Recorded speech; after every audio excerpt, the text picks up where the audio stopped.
Friends, AP, తెలంగాణలో దసరా పండుగ October 5తో complete అయిపోతుంది. కానీ ఏపీలో ఉన్న విజయనగరం పట్టణంకి దసరా కంప్లీట్ కాలేదు. ఎందుకంటే అక్టోబర్ 7న అనగా మంగళవారం దసరా తర్వాత వచ్చే తొలి మంగళవారం నాడు విజయనగరం వాసుల కొంగు బంగారమైన శ్రీ పైడితల్లి అమ్మవారి సిరిమానోత్సవం ఉంటుంది. ఈ జాతరకు 2 నెలల ముందే పనులు ప్రారంభం అవుతాయి. అక్టోబర్ 6న తోలేళ్ల ఉత్సవం, అక్టోబర్ 7న సిరిమానోత్సవం, అక్టోబర్ 14 తెప్పోత్సవం, హోమాలు, ఘటాల ఊరేగింపు ఇలాంటి కార్యక్రమాలు చాలానే జరుగుతాయి.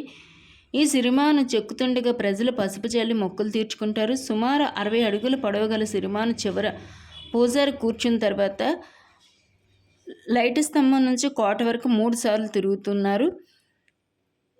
పైడితల్లి అమ్మవారి జాతర చూడటానికి చాలామంది ప్రజలు చాలా దూరం నుంచి వస్తూ ఉంటారు. ఈ సంవత్సరం 2025 పైడితల్లి అమ్మవారి కృపకి అందరూ పాత్రలు కావాలని కోరుకుంటున్నాను.